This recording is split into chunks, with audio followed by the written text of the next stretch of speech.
Kennst du die Niveaustufen A2, C1, B1 und so weiter? Weißt du auch, was sie bedeuten?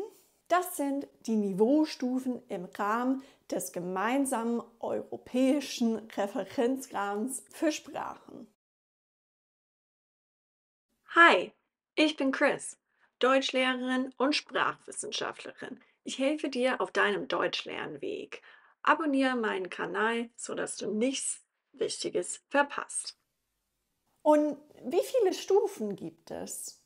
Es ist schwierig zu sagen, genau wie viele Stufen es gibt, weil jede Stufe in 2 oder mehr Stufen untergegliedert werden kann.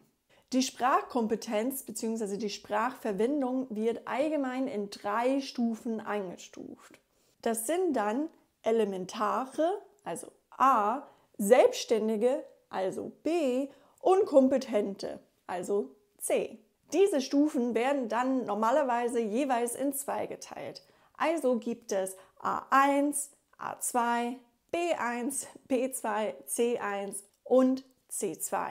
Das erste Niveau, was man erreichen wird, ist A1, dann kommt A2, B1, B2, C1 und dann zum Schluss C2, die höchste Stufe.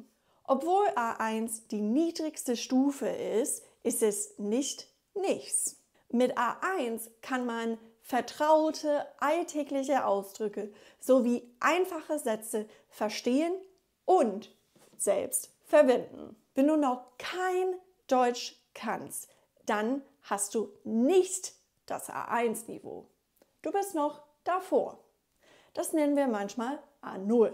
Und obwohl C2 die höchste Stufe ist, heißt das nicht, dass wenn man das erreicht, dass es gar nichts mehr zum Lernen gibt. Man muss aber schon praktisch alles, was man liest oder hört, ohne große Schwierigkeiten verstehen können.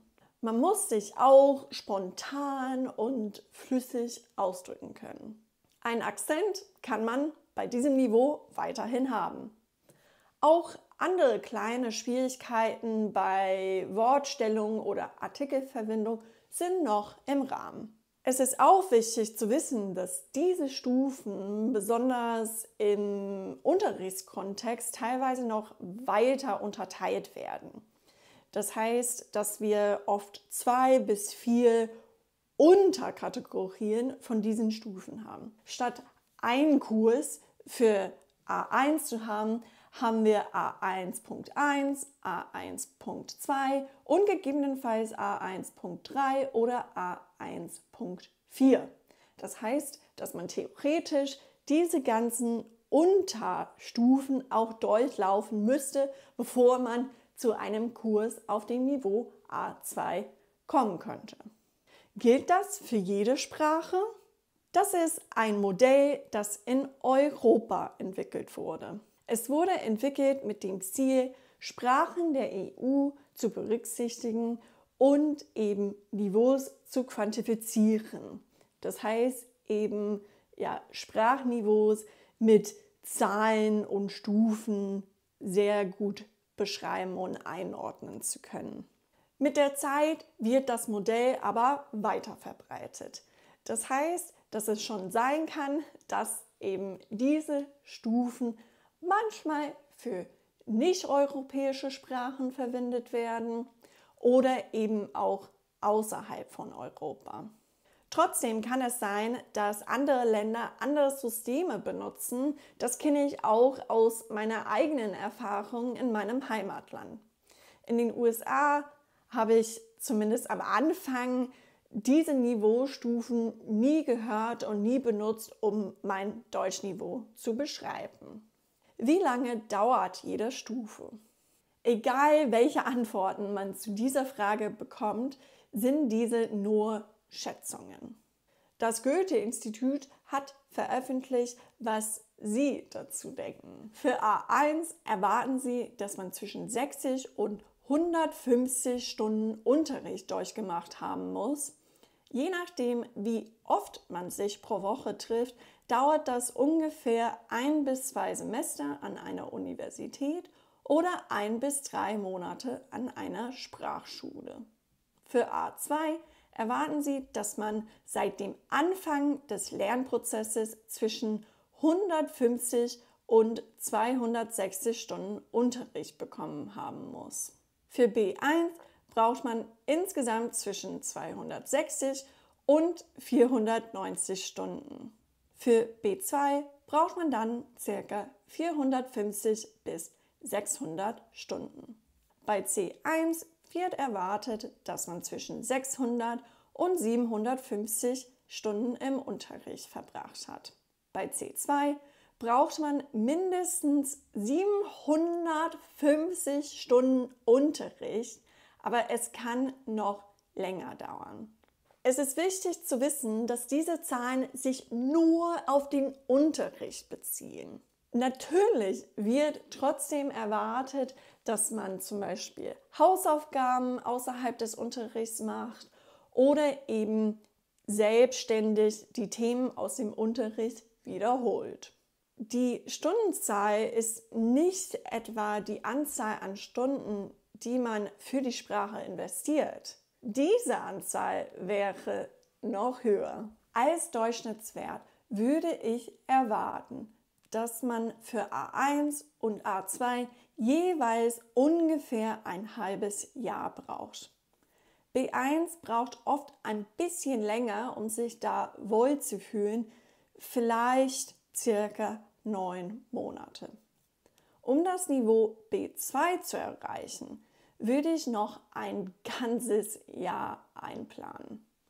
Das heißt ungefähr 2 Jahre bis 3,5 Jahre insgesamt. Das ist also ungefähr ein halbes bis dreiviertel Jahr pro Niveau. Wie lange es dauert, C1 und C2 zu erreichen, ist wirklich schwierig zu messen, da diese Niveaus ein echtes Gefühl für die Sprache verlangen. Man muss also viel mehr außerhalb des Unterrichts machen. Wenn man in der Sprache arbeitet oder sie sogar zu Hause spricht, werden diese Niveaus schneller kommen. Wenn nicht, dann kann es sein, dass es viel länger bräuchte. Was kann die Dauer beeinflussen? So viele Faktoren können die Zeit, die gebraucht wird, verlängern oder verkürzen. Deine R-Sprache, also deine Muttersprache, kann einen Einfluss darauf haben, wie schnell du Deutsch lernst. Es kann sein, dass du schneller lernst, wenn deine Sprache ähnlich ist. Grundsätzlich sind Sprachen ähnlicher, wenn sie verwandt sind. Aber auch wenn deine Sprache nicht mit dem Deutschen verwandt ist, kann es trotzdem hilfreich sein. Wenn du zum Beispiel schon vertraut bist mit manchen Lauten oder eben deine Sprache auch bestimmte schwierige Phänomene hat, was eben Deutsch auch hat, wie Wortstellung oder bestimmte Artikelregeln zum Beispiel. Das ist aber nicht nur der Fall bei der R-Sprache.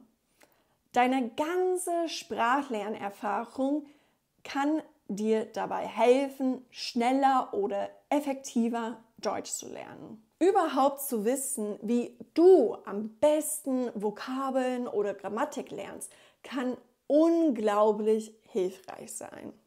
Trotzdem wird das Deutschlernen Zeit in Anspruch nehmen. Das heißt, auch die Regelmäßigkeit ist sehr, sehr wichtig.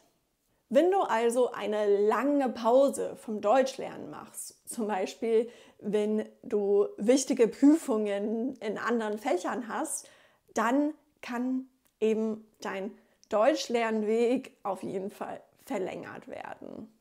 Auch das Erlernen einer anderen Sprache zur gleichen Zeit kann die Konzentration verringern und dadurch die Zeit verlängern. Wenn du Deutsch im Rahmen von einem Kurs lernst, dann kann zum Beispiel die Gruppengröße oder die Methoden deiner Lehrkraft einen Einfluss haben. Du solltest versuchen, im Kurs und außerhalb des Kurses genug zu sprechen, schreiben, diskutieren, hören, lesen, zusammenfassen und so weiter. Wenn du in einer Gruppe lernst, kann es hilfreich sein, zusätzlich Einzelunterricht zu machen oder allgemein einfach viel Deutsch zu verwenden außerhalb des Unterrichts. Und versuche aktiv im Unterricht zu werden. Vermeide Situationen nicht, nur weil du unsicher bist. Davon lernst du ja. Aber jetzt zu einem leicht anderen, aber sehr wichtigen Thema. Das Gehirn ist das, was eben die Sprache lernt. Alles, was dem Gehirn gut tut, kann eben deinen Sprachlernweg beeinflussen. Du solltest genug Schlaf kriegen, Stress reduzieren und allgemein versuchen, gesund zu leben, wenn du eben schnell lernen willst. Aber woher weiß ich, welchen Kurs ich besuchen sollte? Kurse werden so genannt wie das Niveau, was eben am Ende des Kurses erreicht werden sollte. Deswegen heißen keine Kurse A0, weil das erreicht man nicht am Ende eines Kurses, sondern das hat man sowieso. Man möchte am Ende des Kurses ja A1 oder zumindest A1.1 erreicht haben. Also heißt der Kurs auch so, beispielsweise A1 oder A1.1. Man soll am besten die Niveaustufe schon erreicht haben, die direkt vor dem Niveau des Kurses ist. Und wie sieht das bei den Prüfungen aus? Prüfungen sind anders als Kurse. Man legt die Prüfung für genau sein Niveau ab. Die Prüfung will ja überprüfen, ob man das Niveau erreicht hat. Deswegen gibt es auch hier keine A0-Prüfung, da man für A0 eigentlich nichts wissen muss. Das kann also nicht getestet werden. Wenn man aber schon einen A1-Kurs belegt hat oder den Inhalt selbstständig gelernt hat, dann kann man eine A1-Prüfung ablegen. Wenn man diese besteht, ist das ein Anzeichen dafür, dass man mit einem A2 oder eben A2.1 Kurs anfangen kann. Welches Ziel soll man setzen? Naja, kurzfristig ergibt es Sinn, einfach die nächste Niveaustufe als Ziel zu setzen.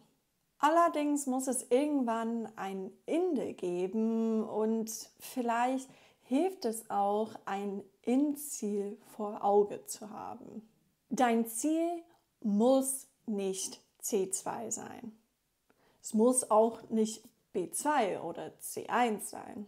Du musst für dich schauen. Was willst du wirklich mit der jeweiligen Sprache machen? Das heißt, es kann auch je nach Sprache unterschiedlich sein, wenn du mehrere Sprachen lernst. Was brauchst du also für deinen Beruf oder deine Familie zum Beispiel? Oft reichen die Niveaus B2 und C1 aus, wenn es um Beruf geht. Wenn du die Sprache nur beim Einkaufen oder Ämtern brauchst, dann kann es sein, dass du alles schaffst, was du schaffen möchtest, nur mit B1. Das ist alles wirklich von Person zu Person anders. Ich persönlich hatte sehr lange das Ziel, C1 zu erreichen. Aber durch mein Studium und meine Arbeit als Deutschlehrerin habe ich, ohne es zu merken, das Niveau C2 erreicht. Das heißt, Ziele können sich ändern und manchmal merkt man erst später, dass man doch mehr erreicht, als man überhaupt gedacht hätte, oder vielleicht sogar andersherum. Man merkt später, dass man alles schon schafft, was man schaffen möchte, bevor man überhaupt das Niveau erreicht hat, was man als Ziel gesetzt hat. Dann darf man sein Ziel auch anpassen. Man lernt ja oft Sprachen, um etwas anderes zu erreichen, um Erfolg im Beruf zu haben, um mit Schwiegereltern zu kommunizieren, um bestimmte Bücher zu lesen. Das heißt, ja, dein Sprachlernweg sollte darum gehen, nicht unbedingt darum, dass du irgendeine Prüfung schaffst oder irgendein Niveau erreichst, wenn das für dich nicht relevant ist.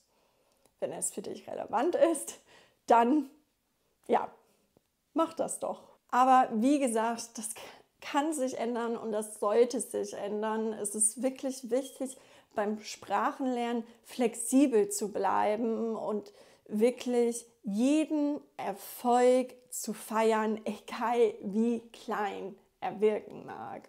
Häufige Irrtümer. Muttersprachler haben C2. Das stimmt einfach nicht. Und oft, wenn Leute das hören, dann denken sie, ach, dann müssen Muttersprachler doch höher sein. Vielleicht haben sie C3 oder so. Das stimmt aber auch nicht. Menschen, die in der Kindheit eine Sprache gelernt haben, sind einfach schwer vergleichbar mit Menschen, die erst später mit dieser Sprache anfangen. Das heißt, die sind nicht C2, C3, C1, was auch immer. Sie sind einfach etwas anderes. Und natürlich ist es eine andere Frage, ob sie eine C1 oder eine C2-Prüfung bestehen können. Das sind auch teilweise schwierige Prüfungen, auch für Muttersprachler. Aber diese Prüfungen sind auch für Nicht-Muttersprachler entwickelt worden. Also für Leute, zum einen, die schon lesen können, und nicht alle Muttersprachler können lesen. Und das heißt, es wird sehr kompliziert. Und dementsprechend ist es einfach wichtig, Muttersprachler sind in einem anderen Topf. Wir können uns nicht direkt mit Muttersprachlern vergleichen. Und dementsprechend ist der nächste Satz auch nicht richtig. Wenn ich C2 erreiche, dann bin ich Muttersprachler.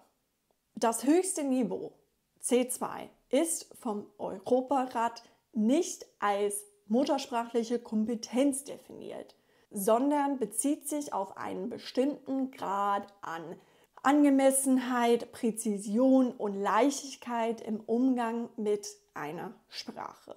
Wenn du C2 erreichst, kannst du vieles machen, das Muttersprachler machen, aber vielleicht nicht unbedingt in genau der gleichen Weise.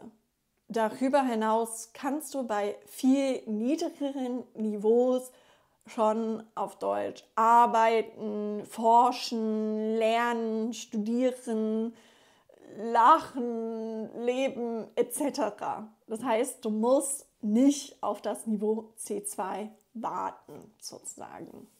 Ich kann nichts machen, bevor ich B2 habe. Man kann sehr viel machen, bevor man das Niveau B2 erreicht hat. Ich weiß, ich wiederhole sehr viele von meinen Punkten, aber es ist einfach sehr wichtig, dass ihr das versteht. Man wird sogar viel schneller das Niveau B2 zum Beispiel erreichen, wenn man viel früher seine Sprache, also seine Sprachfähigkeiten anwendet. Man kann Briefe schreiben, bei einer Party quatschen, im Café bestellen, einen Roman lesen und sehr viel mehr, bevor man B2 erreicht. Diese Sachen werden vielleicht länger brauchen, wenn man nur B1 hat. Aber vielleicht geht es nicht darum, wie schnell man zum Beispiel bestellt oder einen Roman liest. Mein Ziel muss es sein, C2 zu erreichen. Das habe ich schon angesprochen, aber dein Ziel muss zu dir passen. C2 ist wirklich anspruchsvoll und die meisten Deutschlerner werden das einfach nicht brauchen, besonders am Anfang. Wenn ich eine verwandte Sprache spreche, dann kann ich A1 überspringen.